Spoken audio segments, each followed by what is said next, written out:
Hello friends. In my last video I taught you how to make this lovely frilly blouse, and today I'm going to make a vest to accompany this blouse. The whole purpose of this kind of wardrobe series is I want to make a bunch of clothes that are fancy and have style, and that I can mix and match with my other items of clothing in my wardrobe. And so basically I'm making this big fancy outfit which I can mix and match with other fancy things or more casual things. Let's see what's in the trunk of fabric.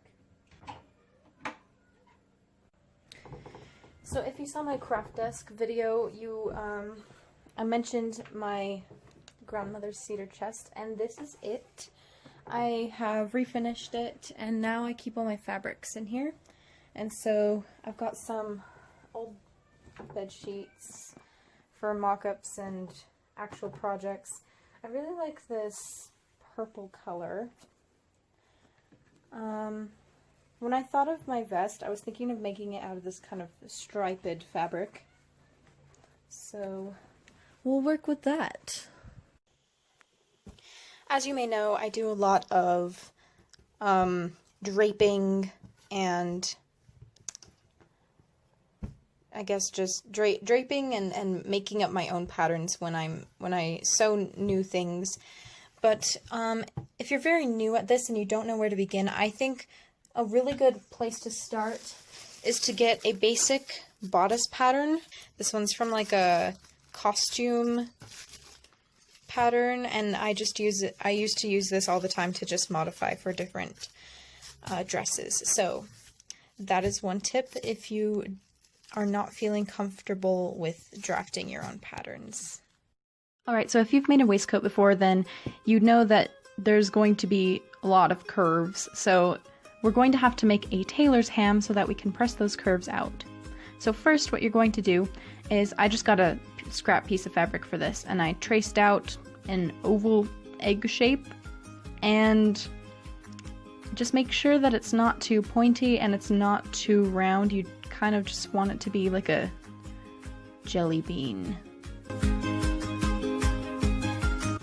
Next, I gave it a quick press with the iron, and then I sewed it together, making sure to leave an opening to stuff it with wood chippings later. And then I stuffed it with wood chippings. I also added this little cover just to keep the wood chippings from leaking out the sides, just for extra support. Next, I pinned and sewed the darts in my waistcoat, and I also sewed together the sides and the back and the shoulders. In case any of you are wondering, I always do a running stitch and zigzag stitch when I am sewing seams together. You always want to finish your edges, it's just a rule of thumb. And then I gave them a quick press with the iron to crispify those seams.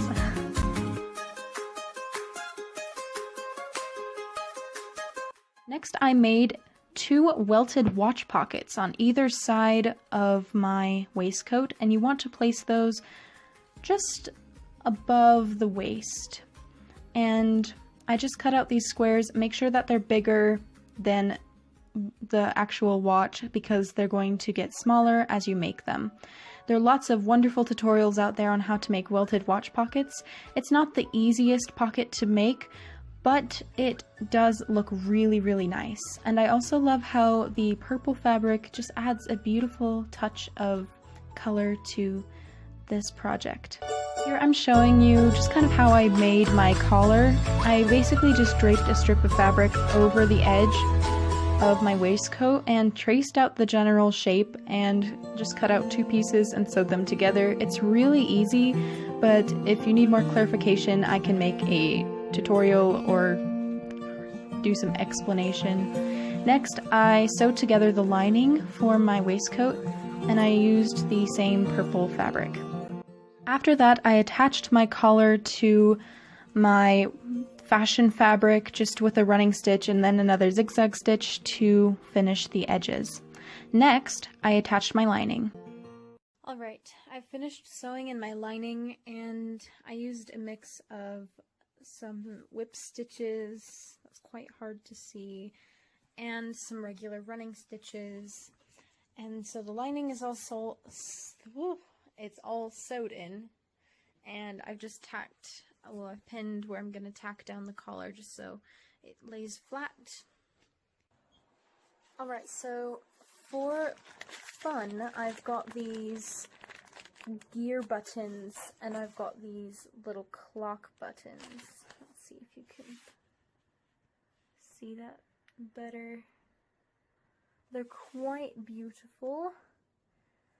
You can pick these up at Walmart. I think they're just like maybe $1 or $2 for these little packages of them, but they're so adorable, and I think they would add a nice little steampunk vibe, I guess. I also wanted to add some bones in the front of my waistcoat for more structure, so I cut out 2 bones for each opening, for each side of the opening, and I just rounded those off so they wouldn't stab me in the gut. And then I pressed them with my iron. I also cut out some boning channels just out of the same purple fabric, and I sewed them to my boning. I have sew-through boning, so I just folded the fabric over the boning and stitched it in place like so.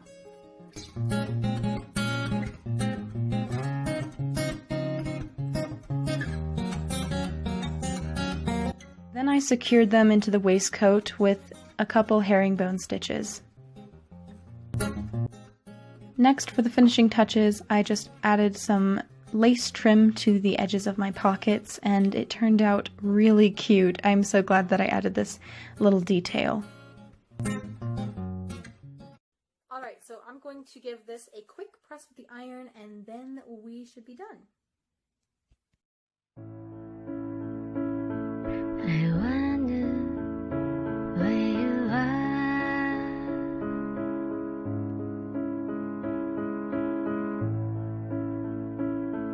I wonder where I am.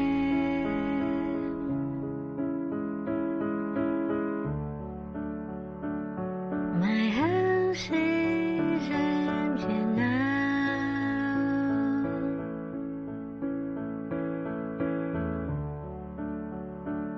My house is empty now.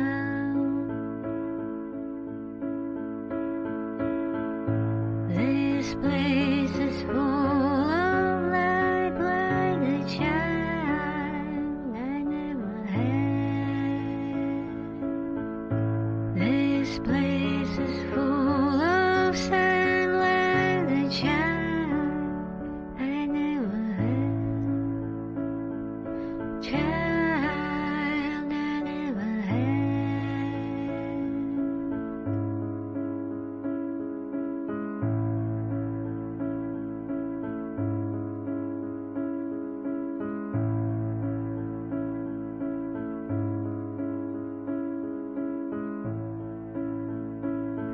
Before you. Thanks a bunch for joining me today. I had so much fun, and what I think is cool about this series is everything I'm making is recycled materials like pillowcases and bed sheets. So if you would like to see more fun and easy, well, I don't know if it's easy, fun tutorials, then stick around and subscribe if you want to, or don't. That's fine too.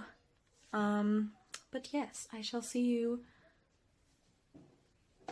next time. Bye.